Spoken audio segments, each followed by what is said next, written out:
Mesdames, Messieurs,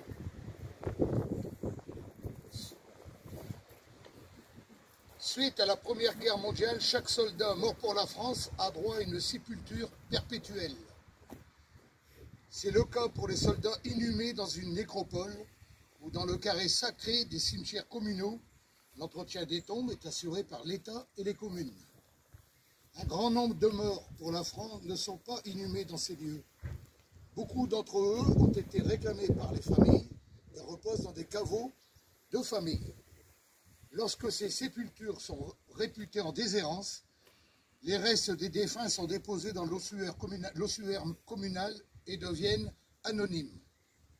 Pour éviter cette issue regrettable, le Souvenir français, gardien de la mémoire de ces braves, propose à la commune d'entretenir et de fleurir bénévolement cette tombe avec l'accord de la famille la plus proche s'il y a lieu.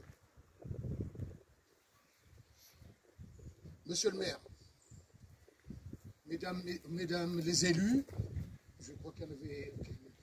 Ouais, monsieur le président des anciens combattants, monsieur le président du Souvenir français, messieurs les anciens combattants et du Souvenir français, messieurs les porte-drapeaux, nous sommes réunis pour inaugurer la tombe de M. Charlet. Prise de parole par M. Jean-Jacques, un souvenir français de Violaine.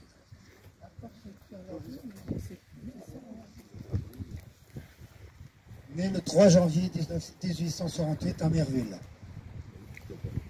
Il a résidé à la chapelle d'Armentières, inscrit au monument aux morts de la chapelle d'Armentières. Le 25 décembre 1903, il habite à Violaine, marié à Angèle Bunette, grand-père de Jules Deboeuf, bien connu ici à Violaine, arrière-grand-père de ses enfants de Jules, aujourd'hui Jean-Marc est présent. Il était tisseur puis houilleur.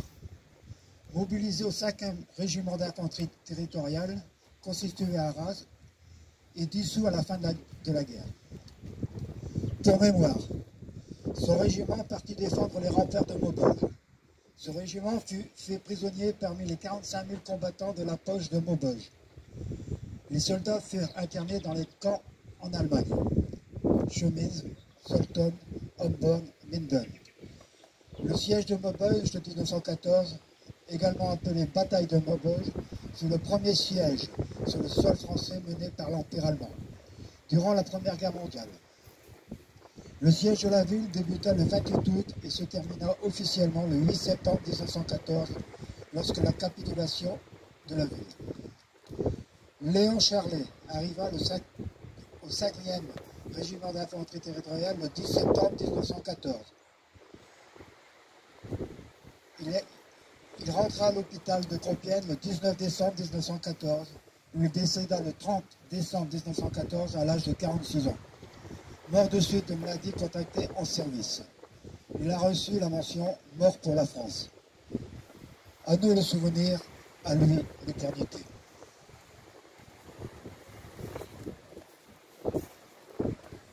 Prise de parole par M. Jean-François Castel, maire de Violaine.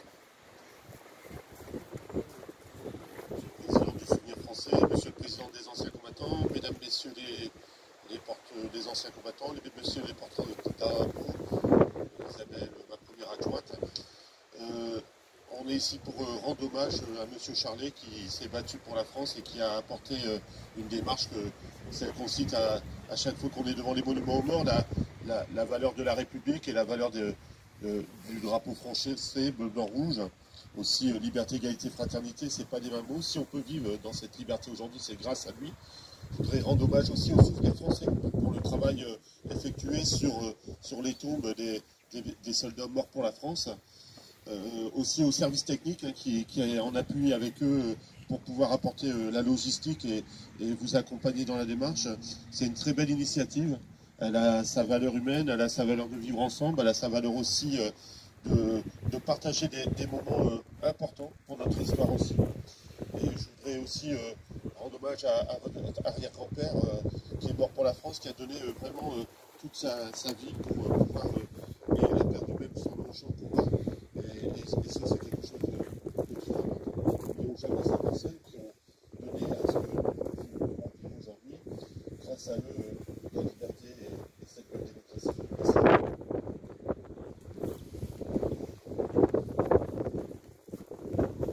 De la commune tricolore par M. Charlet.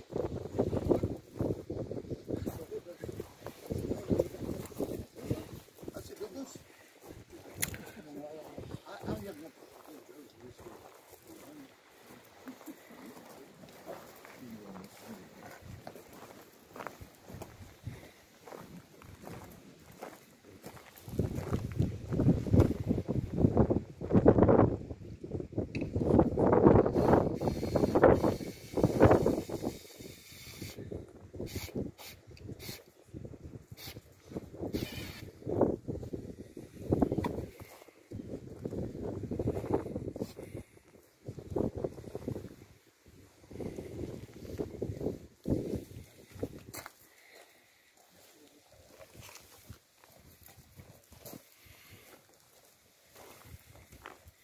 Dépôt de gerbe par M. Louis Fauquenois, du Souvenir français, et M. Louis Vazé, président du Souvenir.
Cette cérémonie a pour l'amitié de la salle des aînés derrière l'église.